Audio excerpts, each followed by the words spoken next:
Okay, I'm going to attempt this again.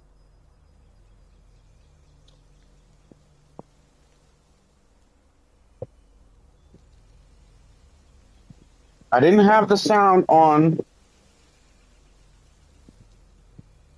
my TikTok, apparently. But I'm going to get it right this time.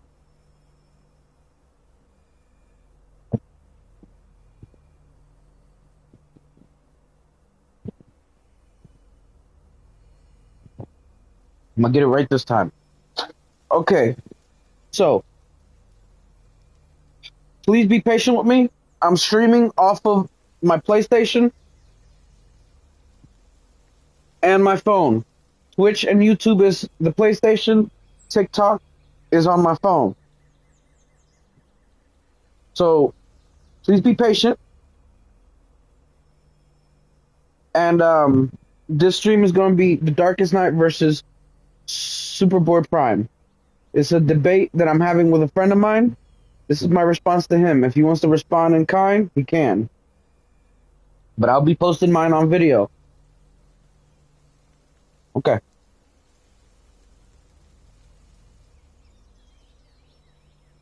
Okay, so we're live. This is Yin Yang D Luffy. And this debate is on a debate that I'm having with my friend, The Darkest Night versus Superboy Prime. He says Superboy Prime curb stomps The Darkest Night. I don't think so. So, this is my response to him. And also, this is for the TikTok viewers. If I don't finish within the 10 minutes, there will be a part 2, so keep a lookout for that. Here we go. So, let me... Coco, don't start. I'm doing a video. Don't start with me. Hold on, let me pause this. Girl.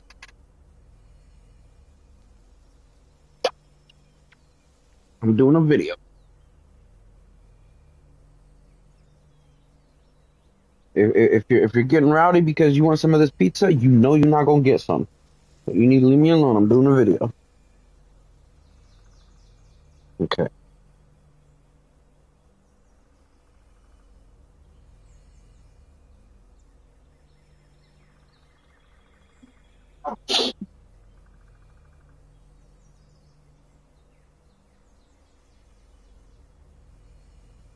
And we're back. Okay, so here we go. I'm not claiming that Superboy Prime is weak. I'm not claiming that he did nothing to the Darkest Night. And I'm not even claiming that Superboy Prime has absolutely no path to victory under any circumstance. What I am saying is that Superboy Prime did not conclusively defeat the Darkest Night. The comic does not prove that he can defeat a completely fresh and fully powered Darkest Night in an isolated one-on-one battle, and there's absolutely nothing in that confrontation supporting that claim that Superboy Prime would curb stomp him. That curb stomp claim is not supported by the fight, the chronology, the outcome, or the basic power scaling. Superboy Prime did not conclusively defeat the Darkest Night. This is the first and most important fact. Superboy Prime attacked the Darkest Night, hurt him, overwhelmed him for part of their exchange, damaged his operation, and helped destabilize the last 52 worlds. That is an incredible performance. However, the Darkest Night was still alive and active after Prime's attack. The Darkest Night was not permanently incapacitated. He was not killed. He was not removed from the battlefield. He was not left unable to continue his plans. He proceeded into the final battle against Wonder Woman. DC's own description of the event says that the conclusion comes down to the Darkest Night versus Wonder Woman, and DC officially credits Wonder Woman with the victory over the Darkest Night. That immediately destroys the statement that Superboy Prime conclusively beat him. A character does not receive a completed solo victory when the opponent survives the attack, continues the war, fights another person afterward, and must ultimately be defeated by somebody else. At most, Superboy Prime won a significant exchange and accomplished an important objective. He did not win the entire battle against the Darkest Knight. There's a major difference between hurting someone, temporarily knocking them down, sabotaging their power structure, contributing to their eventual defeat, and permanently defeated them. Superboy Prime accomplished several of the first things. Wonder Woman accomplished the last one. Therefore, the most accurate statement is that Superboy Prime was a major contributor to the Darkest Knight's downfall. It is not accurate to say that he conclusively soloed the Darkest Knight. A curb stomp is completely contradicted by what happened. The word curb stomp means an overwhelmingly one-sided victory in which the winner dominates with little difficulty and the loser has no serious opportunity to resist. That is not what happened. Superboy Prime had unleashed an extremely sacrificial, reality-affecting attack. The confrontation was treated as his final heroic stand. The resulting explosion appeared to kill Prime with the battlefield narrative. Although he later awakened on Earth Prime, that is the exact opposite of an effortless curb stomp. You cannot call something a curb stomp when the person supposedly doing the curb stomping must put everything on the line, apparently sacrifice himself, and still fails to permanently eliminate the opponent. DC itself described Prime as putting everything on the line against the Darkest Knight. The wording matters. Putting everything on the line means this was a dangerous confrontation requiring extreme commitment.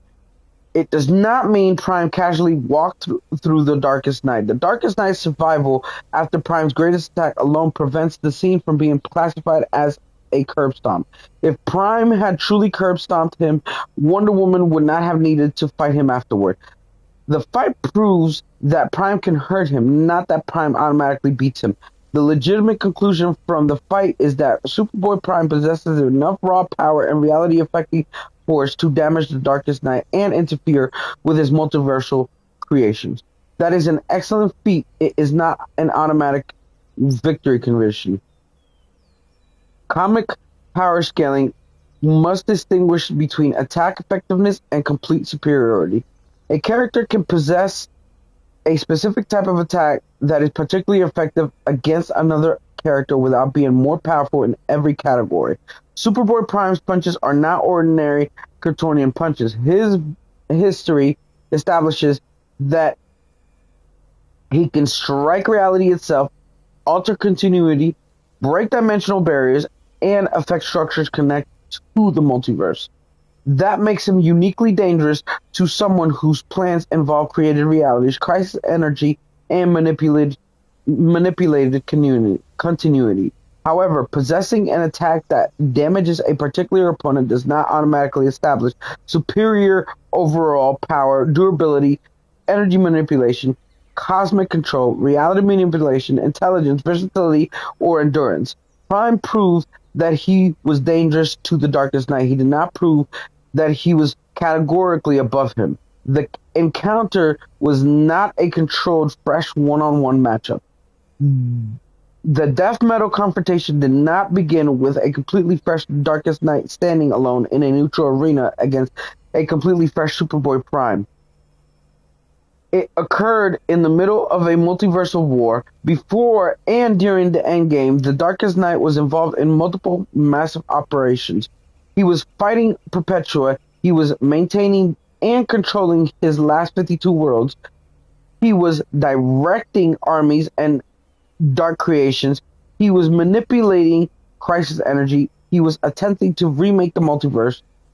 He was responding to combined actions of heroes and villains who were deliberately attacking the structure of his power. In Death Metal issue 5, the heroes and villains organized a plan destabilize Prime Earth specifically to stop the Darkest Knight from continuing to draw crisis energy. Superboy Prime himself is part of that wider coalition. In issue 6, the entire DC universe is presented as standing against the Darkest Knight while he is also fighting Perpetua and deploying his forces. DC's official issue description explicitly says that the entire DC universe stands against him. Therefore, Prime's confrontation cannot be isolated from the larger war and treated as though nobody else's action mattered. The Darkest Night was simultaneously managing a multiversal conflict involving countless heroes, villains, alternate Earth, armies, cosmic machinery, Crisis Energy, Perpetua, and Wonder Woman's plan. That is not a standard one-on-one condition. I will be precise about whether the Darkest Night was weakened. I'm not going to make an unsupported claim that every previous fight definitely reduced the Darkest Night to a specific percentage of his normal power. The comic does not provide a health bar or tell us that he was operating at a 50%, 70%, or any other exact number. It is also true that the Darkest Night was gaining energy during parts of the event. After defeating Perpetua, he realigned Prime Earth and continued absorbing his crisis energy. Therefore, it would be inaccurate to argue that he was doing nothing but getting weaker every second. However, it is equally inaccurate for you to call him completely fresh.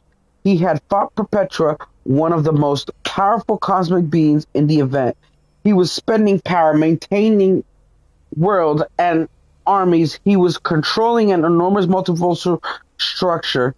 He was absorbing and expanding energy. The heroes were attacking his access to crisis energy. He was fighting an entire coordinated war. A character can gain power while also expanding power. Those concepts are not mutually exclusive. And this is where I'll end part 1 of the TikTok video. Be sure to keep a lookout for part 2 so I can finish. And I will finish. Okay, so we're live. It's Yin Yang D Luffy. And okay.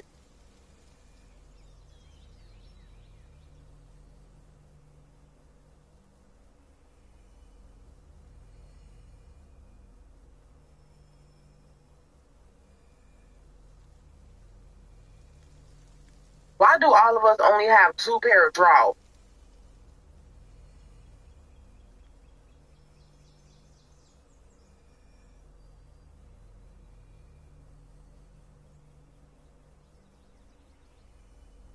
Us? What? I've been having the same.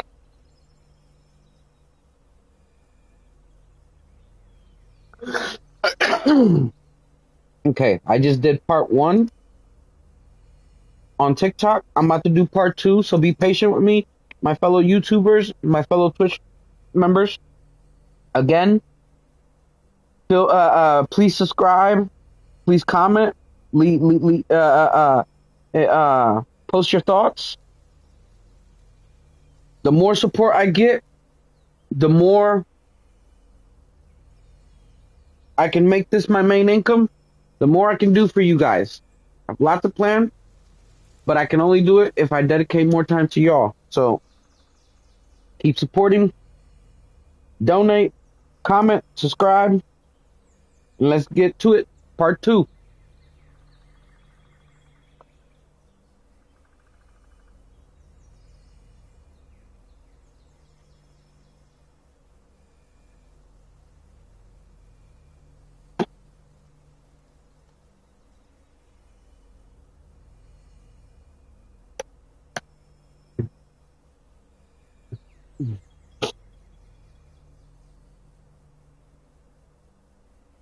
Yin Yang D Luffy, part 2 of The Darkest Night versus Superboy Prime. My rebuttal towards my friend who says Superboy Prime curb stomps The Darkest Night. To pick up where I left off in part 1, here we go.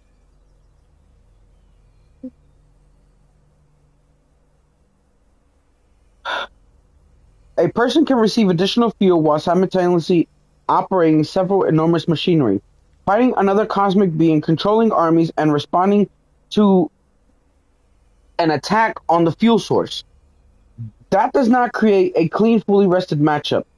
The correct statement is that the Darkest Night's exact condition was fluctuating because the energy absorption, energy expenditure, combat, and the hero's interference that uncertainly is precisely why the Prime confrontation cannot prove what happens against a completely fresh Darkest Night in an isolated fight. You cannot take a battlefield with external variables and pretend it answers a matchup in which those variables have been removed. Fighting Perpetua was not meaningless. My friend said the people the Darkest Knight fought before Prime were essentially flies and did not meaningfully affect him. Perpetua was not a fly. Again, I'm addressing all of his claims. She was the creator figure behind the original multiverse, the mother of the Monitor, Anti-Monitor, and World Forger, and one of the central cosmic threats of the entire storyline. The Darkest Knight did defeat her. However, defeating an extremely powerful opponent does not mean the battlefield required no energy or effort. More importantly, the Darkest Knight's fight with Perpetua was not some irrelevant event from years earlier.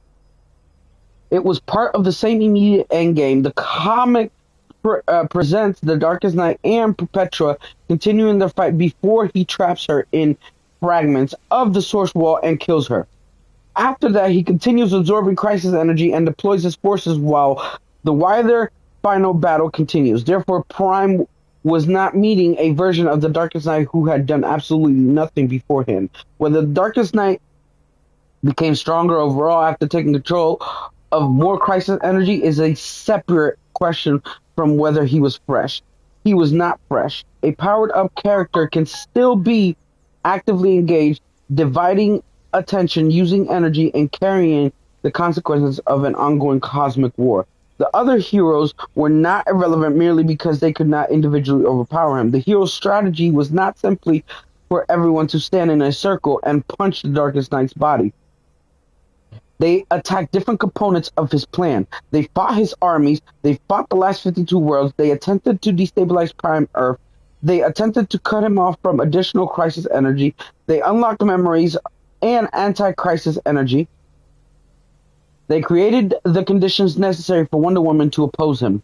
The fact that many heroes could not personally knock out the Darkest Knight does not make their contributions meaningless. Wars are not determined solely by who lands the final punch. If one group destroys an enemy's reinforcements, another cuts off the enemy's fuel, and another destroys the enemy's territory, another forces the enemy to divide his attention, another damages him, and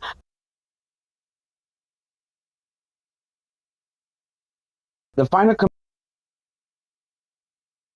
and finishes him. The victory